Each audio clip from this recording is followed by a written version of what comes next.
Buenas noches, bendiciones. Bueno, hoy nos toca el capítulo 8 del libro de Nehemías. Aquí nosotros vamos a encontrarnos que el tema central es la lectura de la palabra de Dios públicamente. ¿Sí? Nehemías, recuerden que quería hacer esta renovación espiritual del pueblo, entonces designa a Esdras. Esdras era un sacerdote, un maestro, y él es el encargado de llevar esta lectura. Yo podría decir que Nehemías era el que reconstruyó las murallas y creo que Esdras la misión era de reconstruir esta parte espiritual del pueblo de Jerusalén. Recuerden de que mucho tiempo ellos estuvieron en cautiverio y muchos no conocían la palabra. Entonces esto de esta renovación era el objetivo que tenía ahora Nehemías y así designa a Esdras. Bien, ¿qué podemos rescatar de este capítulo 8? Yo lo que podría rescatar es que en el primer versículo lo que dicen es que ellos todos estaban todos juntos como un solo hombre. O sea, la unidad. Qué importante es estar unidos. Es más, varias veces en la Biblia encontramos de que estaban todos unánimes, de que la oración de mutuo acuerdo, de qué hermoso es que los hermanos estén juntos y en armonía. Entonces, hasta hay un dicho popular que dice que la unión hace la fuerza. Entonces, nosotros como iglesia estamos llamados a la unidad. No nos importa la denominación. La denominación no me salva. Lo que me salva a mí, lo que hace que mi nombre esté escrito en el libro de la vida, es que yo acepte a Jesús como mi Señor y mi Salvador y lo reconozca como Hijo de Dios, que vino a morir para que yo pudiera tener perdón de mis pecados y tuviera un acceso directo a mi papá, a Dios. Entonces eso es a lo que nosotros realmente es lo que nos salva y no la denominación. Por lo tanto, cada uno de nosotros como creyentes, si creemos en Dios Padre, Jesús como Hijo y el Espíritu Santo, nosotros ya ahí tenemos una base para ir a una sola meta. Y la meta que nosotros tenemos que tener es el cumplimiento del ministerio que Dios nos dio, que Jesús nos dejó. Y ese ministerio es el de la reconciliación. Poder presentarles a aquellos que no conocen lo que Jesús hizo por cada uno de nosotros, ¿no? Y eso es a lo que nosotros estamos llamados, no a juzgar, no a condenar, ni a señalar a nadie. Lo que tenemos que hacer es orar por aquella persona, orar por nosotros si estamos equivocados y orar por aquella persona que quizás esté equivocada. Pero si cada uno realmente estuviéramos en esta misión y realmente tuviéramos una unidad, el impacto del evangelio, de las buenas nuevas, sería mucho mayor al cual estamos viendo hoy en día. Hay mucha gente que está viendo división, discusión entre el pueblo cristiano y por eso es que no llegan a los pies de Cristo como Dios quiere que llegue. Entonces eso es a lo que estamos llamados, a la unidad. Lo otro que yo podría rescatar es que dicen que este pueblo estuvieron desde la mañana, oraron al Señor, se humillaron ante él antes de la palabra y después desde la mañana hasta el mediodía de pie. Dice que algunos lloraron, otros dicen de que estuvieron y no entendían algunas cosas y preguntaban a los otros, porque claro, nunca habían escuchado la palabra de Dios, entonces le preguntaban al que podía saber qué significaba lo que habían dicho. Entonces, fíjate de que acá nos muestra la concentración, lo que ellos estaban sintiendo cuando estaban recibiendo su palabra, que duraron casi más de 4 o 5 horas de pie y no recibieron, ni siquiera sintieron cansancio. Y nosotros podemos darnos cuenta que cuando nosotros estamos en esa presencia de Dios, cuando nosotros estamos escudriñando las Escrituras, cuando estamos 100% concentrados, eso nos alimenta, nos llena tanto de gozo que a nosotros se nos pasa el tiempo y no nos damos cuenta de cuánto ha podido pasar el tiempo. Y ese es el efecto que hace la palabra. La palabra de Dios dice que es viva y eficaz y que es como una espada de doble filo que penetra hasta lo más profundo, dice que hasta los tuétanos y discierne las intenciones del corazón.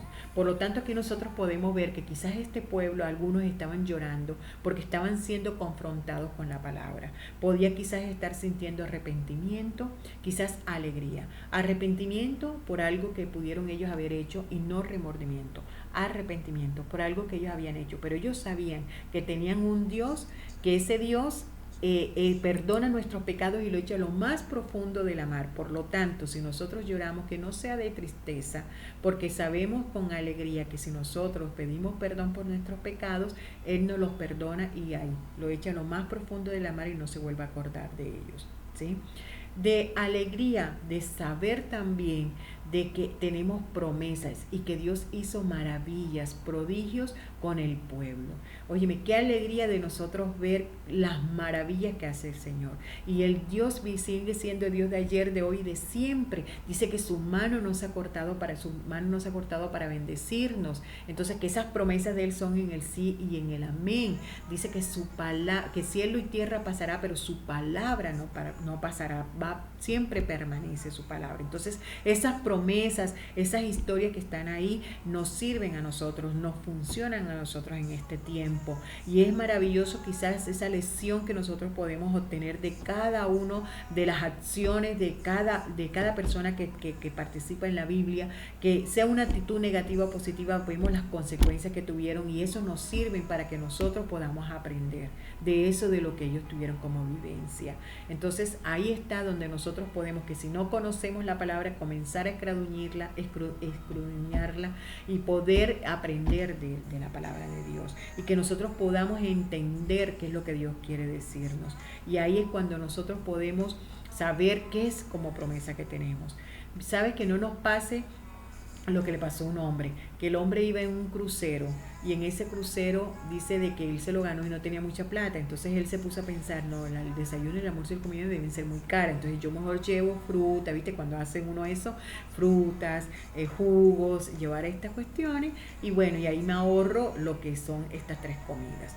Bueno, cuando ya faltaban 3 días para llegar ya al puerto, al final de su destino, dice de que él ya tenía hambre porque se le había acabado todo y se acerca a uno de los meseros y le dice, no, que por favor que lo ayude con algo de comida. El mesero le pregunta, dame tu boleto. Cuando mira tu boleto resulta que ahí decía que incluía el desayuno, el almuerzo y la comida. Por falta de conocimiento, él se perdió un beneficio que él tenía. Bueno, eso nos pasa a nosotros cuando no conocemos la palabra de Dios.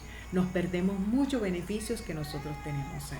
Así que nosotros, esta es la invitación, que nosotros podamos ver este ejemplo, que la gente que no conocía la palabra de Dios no es que se quedó con que, bueno, ya escuché pero no conozco. No, empezó a preguntar, se entusiasmó por conocer qué era lo que Dios había hecho por los demás, por el pueblo, ¿no? Y eso es lo que realmente nos tomamos como ejemplo.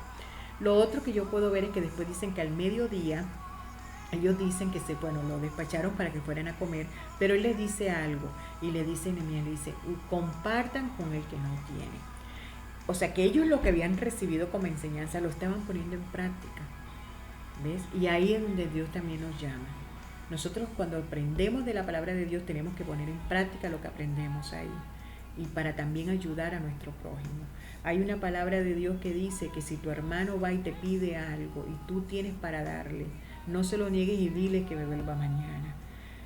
Dice también que a causa de la maldad muchos corazones se van a enfriar. Bueno, que nuestro corazón no se enfríe, que nosotros podamos entender que nosotros somos las manos de Dios, que nosotros somos bendecidos para bendecir a otros, que nosotros somos esos instrumentos para hacer en acción el amor de Dios. Y ahí es donde Dios nos está llamando. Entonces la invitación es de que nosotros podamos tener un claro conocimiento de la palabra de Dios, estar todos unánimes y que podamos ser esos instrumentos de la mano del amor de Dios hacia otros que no lo conocen. No neguemos un favor si nosotros lo tenemos que hacer. Que podamos manifestar el amor de Dios en una llamada, en un mensaje, en una palabra, en un apoyo en oración y si es necesario en algo físico. No importando cómo nos pueda pagar esa persona. Nosotros, si tenemos cómo ayudar, ayudemos. Y ese es nuestro llamado y es la enseñanza que pudimos ver en este capítulo 8. Así que bueno, Dios te bendiga y recuerda, Dios es amor y necesita que tú seas su instrumento. Bendiciones.